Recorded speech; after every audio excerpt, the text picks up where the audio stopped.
We on fire to the studio mics. Tune in weekly, we're dropping the spikes. Analyzing every punch, every kick that lands. Maniacs in the game, playing with fans' demands. Ken's got the insight, Joe's got the flair. Mapping out the fights will take you anywhere. So grab your popcorn, buckle up tight. This is a Huddle Sports Network broadcast. You can find us on Roku TV, Amazon Fire TV, Facebook, and of course YouTube. Get all your NFL news here first.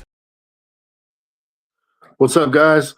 Back again, MMAnaics podcast. We hope you guys had a good holiday. We had a little hiatus. As you can see, usually I'm joined by my crime partner, Bare Knuckle Ken, but right now he's got some things going on. So we're gonna obviously wish for everything to work out well, so he can get back to us hopefully next week. Life happens. Life comes at you sometimes. So with that said, we've a couple weeks. There's a lot going on now. I was just paying attention to the card that's coming up next month, January 24th, and it's the Paddy Pimblett versus Justin Gaethje card. So you have the interim title fight, Paddy and Justin, but also you have Kayla Harrison and Amanda Nunes, which is going to be a fantastic fight. The thing is, I was talking to Ken about this, that the UFC has done a terrible job of marketing this fight. I mean, they signed it months ago, and you just haven't seen any sort of publicity for it. Like, they've had some press conferences where, like, Amanda Nunes is talking about, I want to win the belt and this and that. But it's like, I didn't even know that this fight was happening January 24th until I went and I was like, hey, let's go look at the upcoming UFC card. That should tell you something. Like, I think they've really dropped the ball on their publicity for this fight, because this is one of the biggest fights in women's MMA history. I mean, Amanda, widely considered the GOAT. I personally don't consider her the GOAT. I definitely think she's in the conversation, but she's lost to some mediocre fighters. Let's just be honest. And she had a very dominant run, absolutely. But I think at this point, especially with her victory over Zhang Weili, and the fact that I think Valentina, and I'm not the only one, about 50% of the MMA community thinks that Valentina beat Amanda in the second fight. I rank Valentina above her. However, this is being marketed as the GOAT fight, right? So you have, if Amanda can knock off Kayla, it's pretty much the last check box, right? Like, she's cyborg. She's taken out everybody in front of her, Ronda Rousey and Holly Holm, and these former champions, right? Now it's like, if she can beat Kayla, there's really nobody left, right? Although I would like to see one more time before Valentina hangs. I wouldn't mind seeing Valentina and Amanda go at it. I think Amanda got a gift decision in the second fight, and I think Valentina could be more than, and I wouldn't mind seeing her get a win, potentially. If she loses, I mean, she lost to Amanda 3 times, and Alexa Grasso once. There's no real shame in that. She's avenged her loss to Alexa Grasso in dominant fashion. She just beat Zhang. But let's talk about this Kayla Harrison fight. It's very interesting when you look at how Kayla dominated Juliana Pena physically, right? Like, took her down. And Juliana, she was trying her best with the jiu-jitsu, trying to play guard. And at the end of it, in the second round, Kayla just overpowered her and just took the Kimura. She basically just said, no, give me that arm, and I'm just stop it. So it adds an interesting dynamic to this fight, because Kayla has never really been known as a great stand-up fighter. Like, it's obvious what she wants to do, right? She wants to wrestle Amanda. She wants to take her down and try to submit her. Amanda, on the other hand, she's got hands, and she's got in her hands. So obviously she's going to want to try to keep it standing, try to knock her out, and really put an exclamation point on her quote unquote GOAT status. So it's the classic striker versus grappler. Although Amanda, has some grappling, but I wouldn't consider her grappling elite by any means. Kayla, I believe, is a judo champion, which lends itself to the takedown game. Amanda's going to have to be on point, because she's finally Amanda is used to being the stronger fighter, physically stronger fighter in a lot of her fights. So when it comes to clinching on the cage and things like that, I do feel that Kayla is going to have a strength advantage, and she'll be able to wear on Amanda that way. And I believe that's her best path to victory, is to clinch her on the cage, keep trying for the takedowns or the trips. She's got those judo hip throws. Like, I could see that being an effective tool. But just wear on her, lay on her, let Amanda carry her weight for 2 or 3 rounds, and just gas her out, because Amanda has shown that she can gas. Like, you look at that first Juliana Pena fight. Now, of course, people will say, well, she had long COVID. Okay. Maybe she didn't really train for the fight. Okay. But Amanda has been taken into deep waters before, and she's been beaten. She's been mauled, actually, and stopped by, fighters like Ngannou, who, no disrespect to Kat Zingano, but she's not a world champion caliber fighter, right? Amanda has at times fought down to her level of competition, mainly before her historic title run. But this is I don't think that's going to be a problem here, because I think she knows that Kayla is the real deal. She's going to come on top of her game. It's just going to be a battle of wills, right? Like, who's able to force their will on the other person. So you're going to have Amanda trying to knock her out and really bully her with the striking, and you're going to have Kayla she's going to have some tight bobs and weaves, man. She's going to have to keep her head on a swivel, because Amanda's got real legit power for anyone in that division. Like, if you get clipped, you can go out.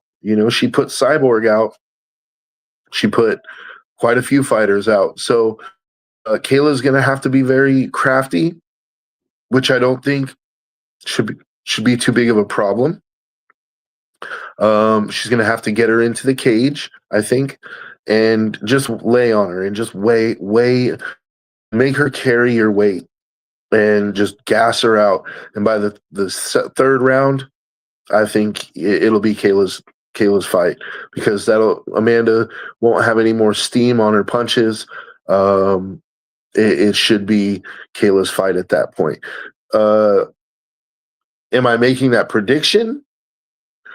I don't know. I don't know if I'm going to make that prediction right now. I want to see how it goes closer to the fight before I make my prediction. I want to see how the weight cuts are going, how that kind of thing, because last fight, for the Juliana fight, Kayla looked like death warmed over on the scale, and yeah, she managed to overcome that, and she made weight, and then she dominated Juliana physically, but that was more of a strength thing. And Amanda is a much physically stronger fighter than Juliana. So I don't, if she comes in looking like that again, I don't know. That's why I'm not really willing to make this prediction right now, because a lot can happen in a weigh-in, and she's not, she's not going in where no matter how much she drains herself, she's going to be the physically stronger fighter. I do think in top shape and with a good weight cut that she will have an advantage in strength on Amanda. But if that weight cut is like it was last time, I don't know. That makes things, because she cuts more weight than Amanda does. Kayla, I mean, I don't know how much exactly she cuts to make 35, but it's somewhere in the neighborhood of 30, 35 pounds to make, at least to make one. So she's basically draining herself to the point of death in order to make weight. That said, she has a very good judo background, and keep in mind, not just throws. Judo is pins, it's joint locks. Now, her jujitsu game, it's, we don't know. Like Juliana, she didn't really get to test her game that much against Juliana. She was on top. We did see her use a Kimura, but a Kimura is not really. I mean, I don't know. It's kind of a basic submission. I mean, there's you just grab their. Well, I don't know. Basic in the sense that there are definitely more complex submissions. It's like something that you would learn in the beginning of jujitsu. Like even as a white belt, you learn Kimura, and the way she finished it was really with muscle. I mean, she used technique. Her grip was good, and anytime you have two arms on one arm, the advantage is definitely yours. So she did a good job there to muscle that out, and her grip was good. But with Amanda does have some jujitsu. Um, I'm basically the man. Well, I'm missing my buddy. My buddy Ken. Like it's trying to do the show by yourself is. I mean, I like to hear myself talk, but there's only so much. Um, but yeah, so with Amanda Nunes, like she has jujitsu skills. I wouldn't call her a specialist. I definitely wouldn't say that her jujitsu is anything spectacular within MMA or even within the UFC. She might be a black belt, but she doesn't strike me as being particularly high level in jujitsu. Like even if she is a black belt, not all black belts are the same. So I'll take for example a guy Oliveira, right? Like his jujitsu is miles ahead of Amanda Nunes. And they're both black belts, right? So not all black belts are the same. Khabib was a black belt, and Dustin Poirier was a black belt, and you saw how Khabib was able to dominate Dustin Poirier. That's not to crap on Dustin's jujitsu though, because Dustin actually his jujitsu is pretty high level. It's just not as high level as guys like Charles or Khabib. So Amanda, oh really?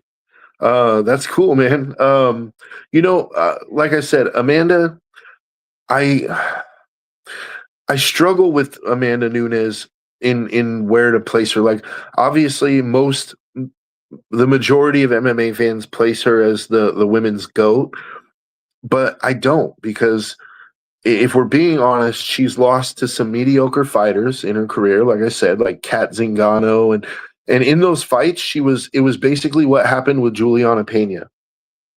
She gassed, she got mounted or got controlled, got put in a bad position on the ground and got finished. She's been finished more than once by mid-card level fighters. Like maybe, Kat Zingano, I wouldn't, maybe that's a little bit disrespectful to call her a mid-card level fighter. She has fought, quite a few main events, and but to me, you can't be the GOAT if you lose to mediocre competition. Number one. Number two, I think that it's definitely debatable that second fight with her and Valentina. I think Valentina edged, say Valentina dominated it, but Valentina, I thought, edged it, and a majority of the MMA world did too, but Amanda was given the decision. Let's see. When you look at who Amanda's fought, right? I mean, she's destroyed everybody that she was supposed to destroy, but it's like you look at things like when she beat Ronda Rousey, right? Now, Ronda Rousey was a pioneer in that she brought women's MMA into the UFC. But Ronda was not a well-rounded fighter. Like, Ronda was a one-trick pony. You know, she had the hip toss and then get you on the ground and armbar you. That was Ronda. You know, she had a lot of title defenses because at the time women's MMA was in its infancy, and what you've seen. What's up, bro? What you see is that the women's MMA has evolved since then. It's evolved, and fighters are much more well-rounded now. So now you have fighters like Valentina who can grapple, who can strike, you know, whereas Ronda was kind of a one-trick pony. You have Holly Holm. It's kind of similar. Holly was not a strong grappler. She was a former world boxing champion, but she didn't really have the punching power that you would expect from a world boxing champion. And so, you know, Amanda waxed her. Juliana Pena has pillow fists. I mean, her technical boxing is sound, but she has pillow fists, and she was able to rock Amanda several times in that second round of their first fight. Now, granted, Amanda came back and dog walked her for 5 rounds, 50-43'd her. Yeah, I do like boxing.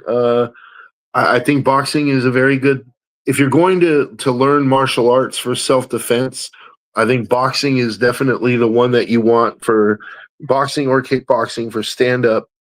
And then you want jiu-jitsu for your ground game if you want to be a rounded fighter, right? The only knock that I have on boxing is just with technical boxing.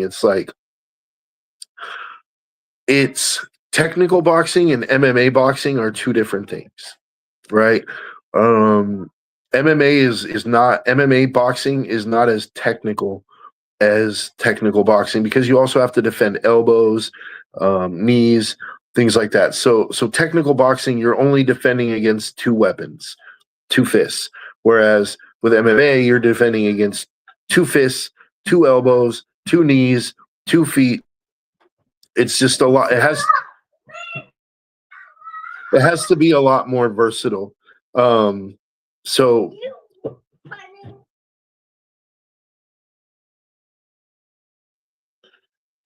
speaking of life happening, there goes the kids fighting like always. So yeah, I do like boxing, but I think that straight boxing, technical boxing, doesn't do well in MMA.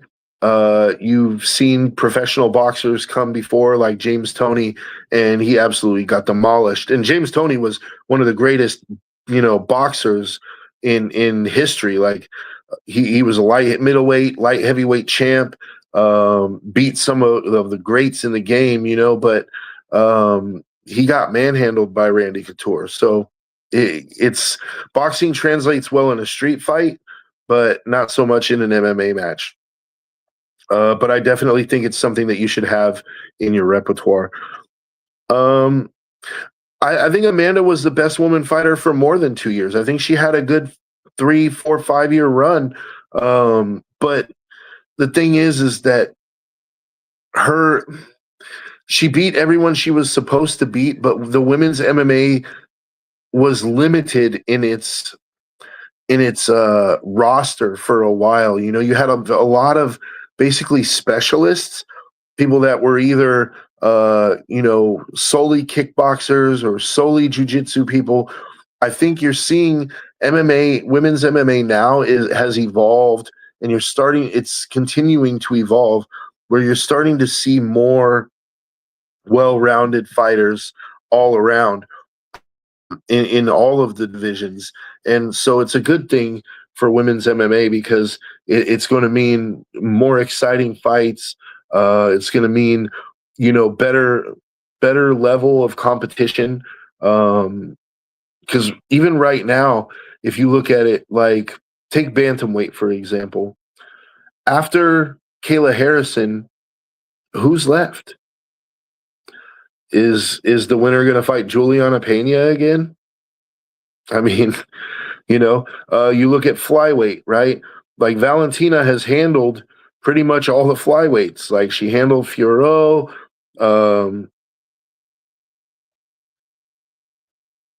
Oh yeah, yeah. But then yeah, that goes right into the argument that I was saying. Like boxers just don't do well in MMA because and I'll tell you exactly why. If you really want the breakdown, it's because when you train for boxing, to be a professional boxer, you have to start training when you're like 9 or 10 years old. It takes that long to be a good amateur, to win amateur titles, to go professional, to be a good professional fighter. It takes. There's people that start even younger than that, right? So you're in a boxing gym from the time you're 8, 9, 10 years old. The problem is you're never getting taken down, right? Like your whole thing is being knocked down or being taken down is extremely bad. It's where you don't want to be. So you do everything you can to stay on your feet, right? Now, while this can give you tremendous heart and it can make your technical boxing very good to where you don't get caught with the haymakers, the problem is you take a guy who's wrestling gym since he was 10 years old, and then he starts training MMA at 15, 16 years old, or training jujitsu somewhere in there, they're going to win every time, because they're used to all the situations that a boxer is not used to, right? 80, I think I read somewhere it's like 86% of fights end up on the ground at some point. So the guy who has experience on the ground is going to have a massive advantage in 86% of fights. So, yeah, boxing you need it, but it's not the most dominant, or it's not the golden ticket in MMA, right? There's plenty of guys who don't have that boxing skill, but who have been champions. They're wrestlers like Sean Shirk, or look at BJ. BJ's not a good example because BJ could throw hands. But yeah, so yeah, Amanda was on top for a while, man, and I mean she's kind of still on top because he's really like dethroned her, right? Like Juliana embarrassed her, but she came back and she made that right. She avenged that loss in spades. I mean, she absolutely she dog walked Juliana. I mean, it wasn't even a competitive fight. The thing is, though, and here's another thing. I give Juliana Pena credit for going the 5 rounds. Like, she's tough, right? She's hard to finish. But the way that fight went, Amanda should have been able to finish her by the 3rd round. Yeah, it's boxers are tough. They're tough, especially if you're going to sit there and try to trade with them. But if I know you're a boxer, I'm definitely not going to sit there and try to trade with you. I'm going to take you down, and then let's see how many punches you land off your back. Because I'm used to it. Like, I'm used to being on the ground. I'm used to being in bad positions with somebody on my back, or somebody, having me in mount or side control. Like, I spend a lot of time in those positions, and I don't panic anymore. It doesn't bother me. I'm able now to just continue to breathe, continue to think and work. and, work my way to a better position. Whereas you put a boxer on the ground, it's the same thing as putting a wrestler on their back, right? Like we have wrestlers in our gym, in our jujitsu gym, and they make some of the best jujitsu guys because they're already so used to pressure and control, right? But when you put them on their back, they're like a turtle because they've spent their whole life training to not be on their back. And now all of a sudden it's like, so you're saying being on the back, like I gotta get used to that. Like it's there's a mental block there for a lot of wrestlers, and it's why it takes them a while to figure out guard, to figure out defensive positions, how to use guard effectively, because their first instinct is to get off their back as soon as they can. Whereas me, I like to play guard actually. I mean, obviously, if you have the chance to be on top or bottom, you probably choose top. But I actually like guard because there's so many sweeps and there's so many things available to you that can put you in an advantageous position. And I feel comfortable enough. I've been smashed enough by some really, really big and strong and nasty guys that it's it doesn't bother me being on bottom anymore, and I've learned to be patient with it. But back to Amanda, Amanda, if she beats Kayla, it's going to be tough to not call her the GOAT. I mean, everyone already is, but I don't know, especially after retiring, being out of the game for a couple years and then coming back. That doesn't generally end well for people. And Amanda, she's no spring chicken. I think Amanda's like 37.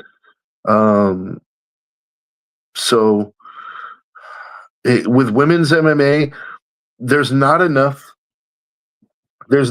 data points to really like say, like, for example, in men's MMA, you can say anything under 155. Once you hit 35, it's like generally the cliff, right? Like that's where you go off the cliff. And the lower the weight class, the earlier it is. Like even at flyweight, it's like, you hit 33, you're already like starting to decline just because of the level, the speed, and the level of athleticism that's required, right? That's why heavyweights can fight till they're 45, 50, right? Because they're moving a lot slower. They're, the one punch can end a fight. Whereas with lightweights, they're, absorbing a lot more shots. They're a lot more active in grappling exchanges, and it just, there's a lot more wear and tear. And so the older you are, once you hit like 33, it's like you better hope you've won your titles by then, because by the time you hit 35, generally it's downhill. So with women's MMA, there's not really those data points yet. So Amanda, we have Valentina. Valentina is 30. I think Valentina is like 37, and she's still winning. So it's not impossible. Amanda could come in. I think Kayla's in her 30s, like probably 34, 35, somewhere in there. So, you do have older fighters, and at the top of divisions. I mean, Rose Namajunas has got to be, she's got to be up there too now. Carla Esparza. There's a few who have to be getting up there in age now. Jessica Andrade is in her 30s. So, but Jessica Andrade has definitely seen better days. Like she's probably at the end of her career. So yeah, it's we'll see about Amanda. Who knows? It's I'm not ready to make a pick on that fight. I want to break it down with Ken. Hopefully next week we'll be able to get into it a little better. But another fight that I'm really excited about on that card, though, is Houfi and Fiziev, Rafael Fiziev and Mauricio Houfi. Now Houfi is coming off that crazy knockout, right? And he's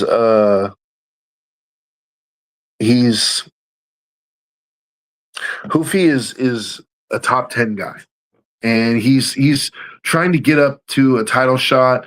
And Fiziev is, I think he's like ranked number 7, something like that. But Fiziev is not an easy out for anyone. He fought Gaethje really, really tough. There's some who believe that maybe he should have got the decision. So Fiziev is, the thing about Fiziev is that he's good everywhere, right? Like he can strike, he can wrestle, and the really his best trait is that the later it goes into a fight, the better he gets. Like he's a cardio machine, and he's kind of a slow starter. So I took the name of a famous MMA fighter. Oh, Joseph Benavidez. Yeah. So Joseph Benavidez is from Las Cruces, New Mexico. Fun fact: my family is originally from Tierra Amarilla or Tierra Amarillo, which is it's in it's like north of Albuquerque. The Benavidez name, especially the way mine is spelled, is actually kind of rare. So there's a distinct possibility that he's probably a distant cousin of mine. Because Las Cruces, and I have family in Taos. I have family, all in that area above Albuquerque. Hundreds of cousins, hundreds. So I wouldn't doubt if he's really me, but he was a good fighter. He just, for whatever reason, like he just couldn't beat Mighty Mouse, and he just happened. Some fighters, Joseph Benavidez could have been a champion at any other time. Like he could have been a champion, even right now. Like he had the skills to be a champ, but the problem is he just happened to be the number 2 guy when Mighty Mouse was the number 1 guy. So it happens sometimes, like Dustin Poirier, he was, one of the best guys in the perennial top 5 guy. But for whatever reason, every time he got a title shot, it was against one of the most elite grapplers in the world, like Charles, Khabib, and Islam. Never got a chance for the belt with like a striker. That would have been a fantastic thing if he could have got a shot against a striker, because he's a black belt, good, and Dustin has power. And I'm a huge Dustin fan. Shout out Dustin Poirier. Congratulations on your retirement, man. Fantastic career.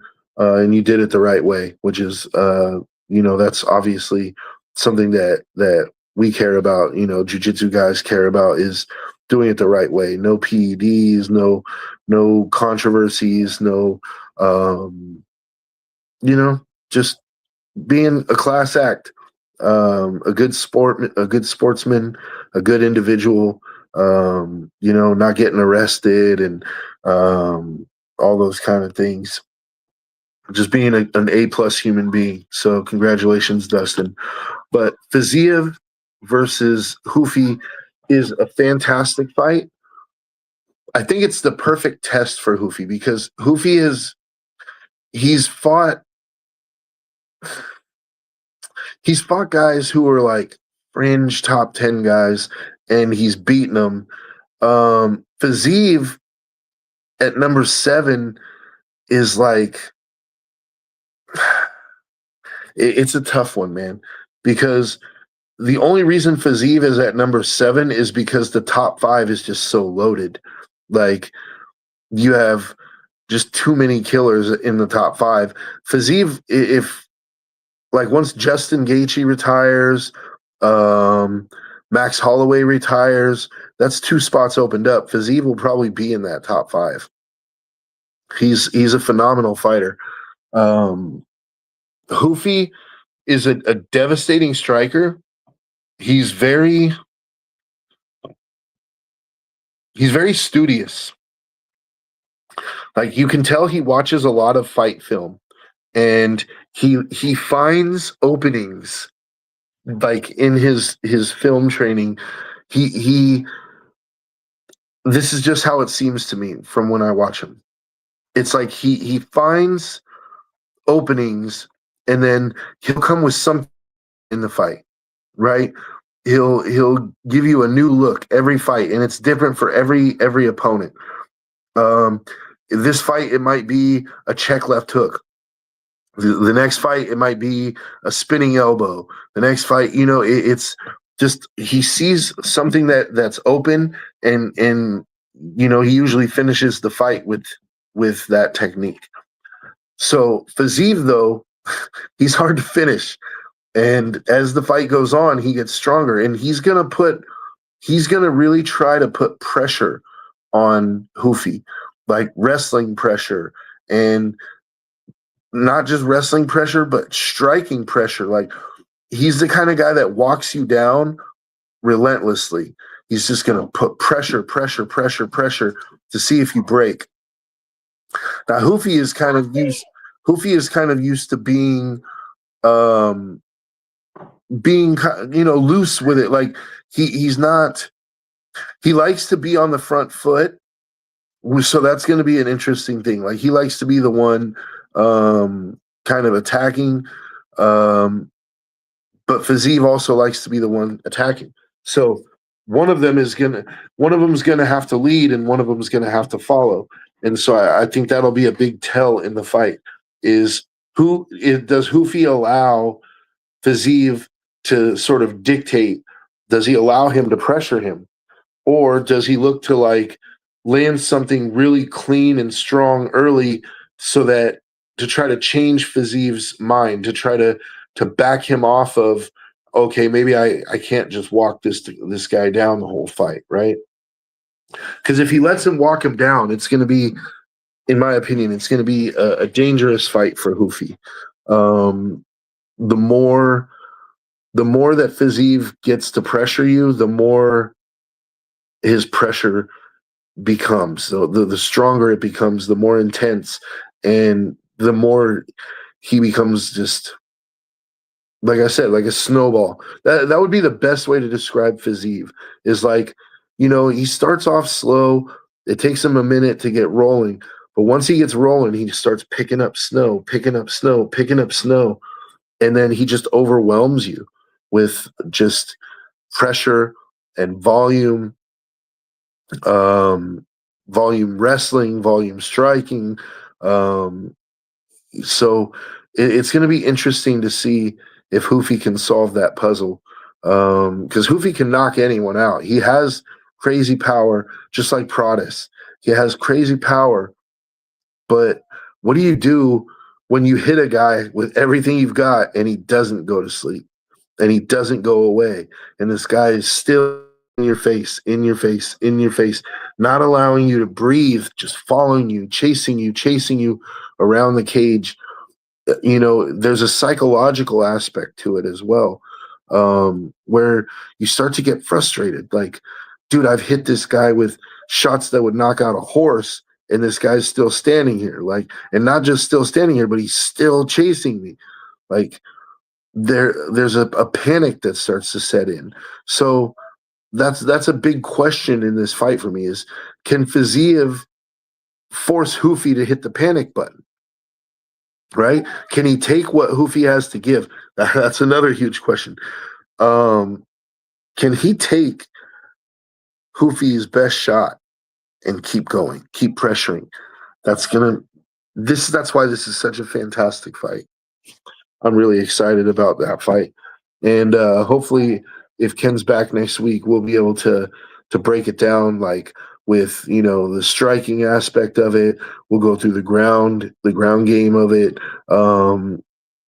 Hoofy obviously is from the Fighting Nerds, so he's got jujitsu. He trains with Kaio, and Kaio is obviously he's a ridiculous jujitsu guy. I think he got his black belt in like 5 years, which is insane. So yeah, we'll see. We will see. It's going to be interesting. Then in February, so we got another card coming up in February. With Alexander Volkanovski and Diego Lopez. I'll go ahead and be the first to say it. I don't understand why we need this fight again. Like, Volkanovski made it so dominating in the first fight that I'm struggling to understand why, right? Like, Diego is a fantastic fighter. Don't get me wrong. Like, he's well-rounded, but he had nothing to offer Volkanovski. Volk is just too fast. So basically, at this point, we're just kind of the only real question in the fight is this the fight where Volk finally is over the hill? Is that what we're waiting for? Like, we're waiting for Volk to just finally, his body to crap out and we get a new champ? That the fight is not intriguing other than for that reason, and that bothers me. I think it's a very tough situation though, because there's 145 is stacked, right? Like, there's a lot of guys in that top 10 that nobody's really separated themselves as being, I absolutely deserve the next title chunk of them too. But like, you have Laurent Murphy. I would love to see Laurent Murphy and Volk fight. I think that's an interesting fight. We haven't seen it yet, you know. But I think they want one more fight from Laurent Murphy before they give him a shot. I would go out on a limb. I would say give him Yair Rodriguez. Just for pure entertainment value, like, Laurent Murphy and Yair Rodriguez would be a fucking barn burner, dude. Like, those guys, both of them love to strike, and they both have, elbows and just unorthodox strikes. If not unorthodox, like, unpredictable striking, right? So I would love to see that. That would be a fantastic fight. I mean, who else at 145? I mean, John Silva just lost to Diego, which is why Diego is getting the fight again. But we just had it like 6 months ago. Just doesn't make sense to me. But I guess the UFC figures there's nobody really else that they can. Nobody really else has set themselves apart, right? But I kind of feel bad for Diego, because some fighters never get a title shot in their whole career, and here he's going to have 2 in 1 year, and he's probably going to lose just because Volk is on another level. And I like Diego. I would like to see Diego become a champion. I just don't think it's going to be next month or in February. I just don't think that's going to be it. I also saw another fight that I'm not terribly excited about, but Sean O'Malley and Song Yadong. So obviously they're trying to build O'Malley back up. They're feeding him Yadong, who will stand and trade with him. It's, I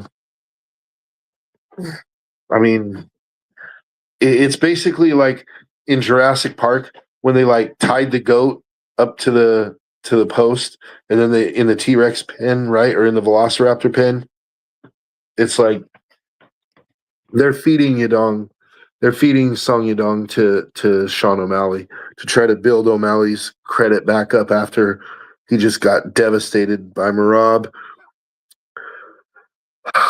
Merab and Piotr Yan. We had just sort of, me and Ken had just sort of kind of got into this, but I would like to see Merab take a little bit of time off, but we absolutely have to have that trilogy. between Merab and Petr Yan. Right now, I would have to lean Yan just because of how the last fight went. I think it was a very, very much a statement, but you can never fully count Merab out. You can never really count Merab out. So if he can come with something, I don't want to say different, but just I think Merab trying to defend the belt 4 times. You're doing 4 fight camps in a single year. That's ridiculous. Most people do 2 for a reason, right? So with Merab with a 6-month break, I would love to see him come back, and I definitely think he deserves an immediate rematch. If he, if he can try to defend the title 4 times in 1 year, like I definitely think that deserves an immediate rematch, especially based on how dominant his defenses were. I mean, there was nobody that even really came close.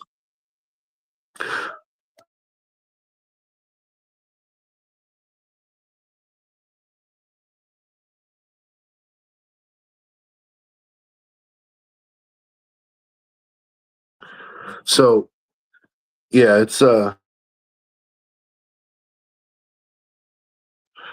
yeah. So I would like to see Marab take a little break. I wouldn't mind seeing Petr Yan fight in the interim, right? Like let him defend the belt against somebody else. It creates new interesting matchups, right? I mean, I wouldn't mind seeing Sean O'Malley and Piotr again. Although Sean obviously he's going to be fighting. Uh, he's going to be fighting. I think it's on a fight night or it's in the February card. He's going to be fighting in February. So unless Merab is going to take a whole year off, which I don't think Merab is going to do at this point, then that fight probably doesn't happen. The O'Malley versus Yan fight, but there's plenty of good fights at 135 that could happen, and I wouldn't mind seeing Yan take one of those fights. In the meantime, there's also with at 125 with Pantoja being injured now, it changes everything because he's been on a dominant run, so he definitely deserves an immediate rematch. But the problem is he can't have an immediate rematch because his arm is absolutely cooked.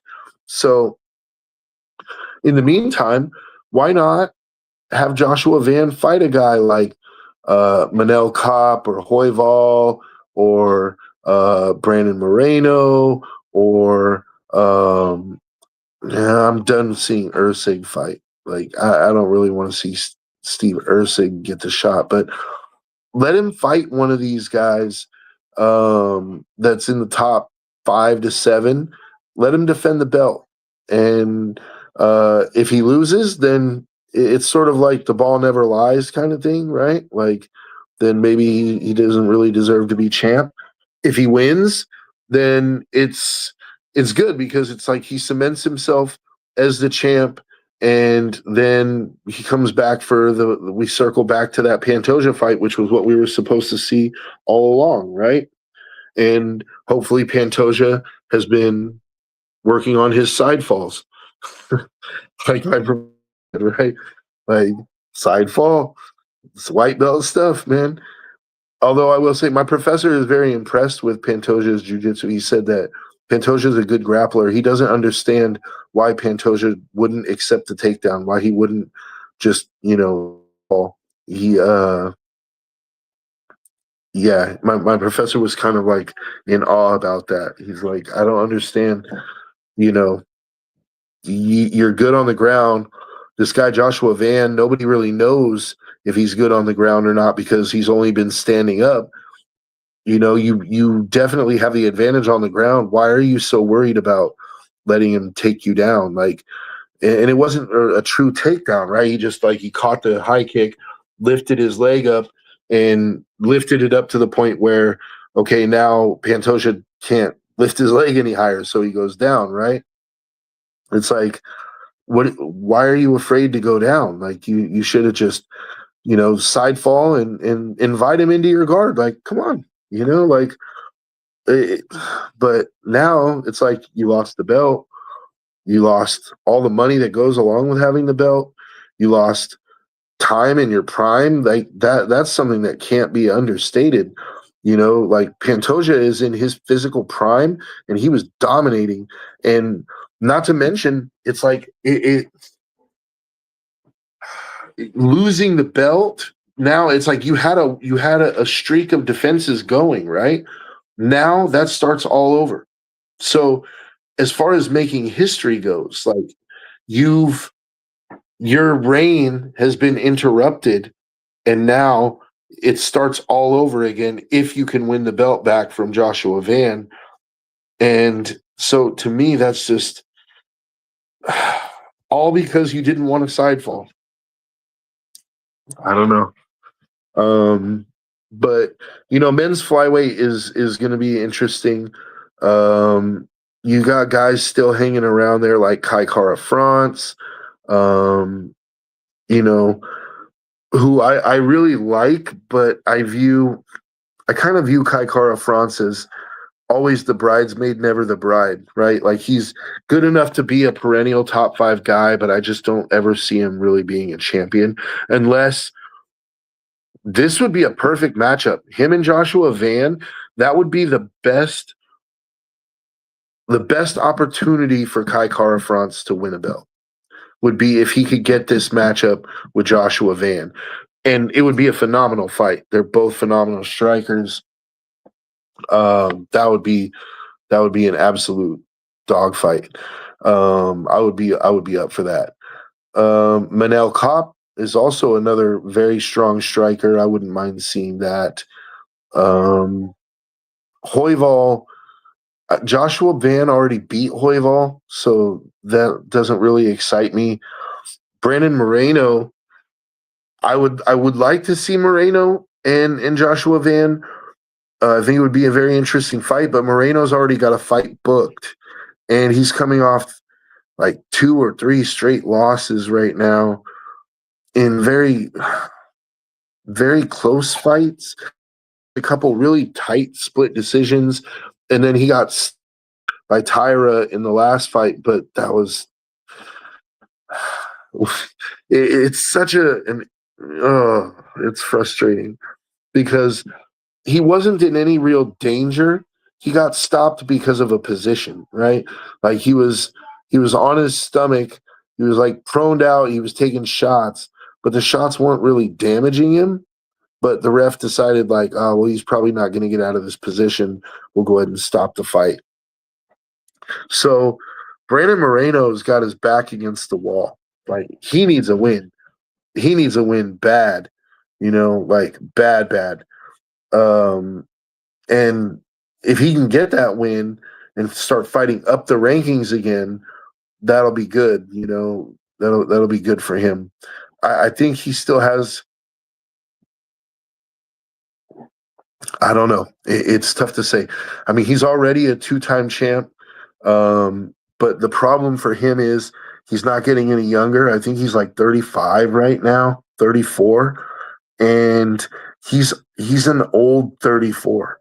Like he's got like 40 something fights on his resume, and especially at flyweight, at the smallest, most active weight, right? Like that just doesn't itself to great longevity, I should say, not longevity. So Brandon might be starting to decline. I would really like to see him get another chance at a title run, really finish off, put the stamp on his career. I think he has Hall of Fame potential. Is he there now? I don't know. I don't know if he's beaten enough top level competition. I mean, he beat Figueiredo. He dominated Figueiredo, but then he lost to Figueiredo, and then I don't know, man. I don't know. He lost to Pantoja. uh, twice or maybe three times. It's like, I don't know if he has the Hall of Fame resume at this point. He might need another title run. But I really like Brandon Moreno. He's one of my favorite fighters. I've liked him ever since I saw him on The Ultimate Fighter. I love his, and I love the fact that he represents Mexico. Um, I'm a big fan, especially in boxing. I'm a fan of Mexican fighters because I'm Mexican, Mexican American. I grew up in a Mexican Spanish speaking household. When Julio Cesar Chavez Sr. was my idol, was our whole family's hero, was every Mexican's hero in the mid '80s to the mid '90s. So I do root definitely for Mexican fighters like Alexa Grasso, like Brandon Moreno, like Irini Aldana. I do root for them, and I'm really excited to see MMA starting to take off in Mexico, where we're starting to get champions, like plural champions, out of Mexico. I think that the sky's the limit. Mexicans have dominated in boxing for so long. They've really made a lot of history there, especially at the smaller weights. UFC, MMA is sort of untapped as far as that goes. It'll be interesting to see how many, because boxing is such a beloved sport in Mexico. It's, for a lot of people, it's their way out of poverty, right? For a lot of kids, it's their way to make their family's life better. So you got to wonder, like, if MMA is going to start poaching from boxing, like, are we going to get less Mexican boxers in the future because these guys are going to MMA instead? I think it's a natural occurrence. I think as MMA starts to spread its roots and spread its wings in Mexico, that there's inevitably going to be a group of kids who, rather than going to the boxing gym, they're going to go to the MMA gym. And so you may see less world-class boxers from Mexico and more world-class MMA fighters, because the one thing that Mexican fighters are famous for, are pride themselves on, is that warrior spirit, that never say die attitude, which lends itself well in a fight. They're also known for being pressure fighters, in boxing. So it'll be interesting to see. It'll be interesting to see how that pans out over the next, 5 to 10 years. In the meantime, we're out of time. It's been, I know you got to be tired of hearing me talk by now. I'm tired of hearing me talk. Hopefully Ken will be back next week, because it's a lot nicer to have a partner to bounce things off of, right? And so in the meantime, I just wanted to, I want to thank you guys for joining us, and come back next week, and hopefully we'll have the gang back together, and we'll be able to get into these January and February cards and really like the way that we usually do. But in the meantime, thank you guys, and we'll see you next week.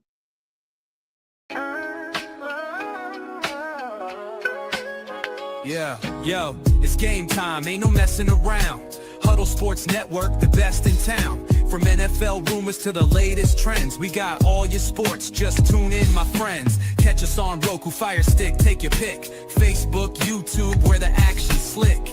Daily shows that drop like a bomb. From 10 to 11, it's Ken and Ken, stay calm. Huddle up, catch the vibe, feel the rush. Get your news, get your fills in the clutch. Over 27 podcasts, we breaking it down.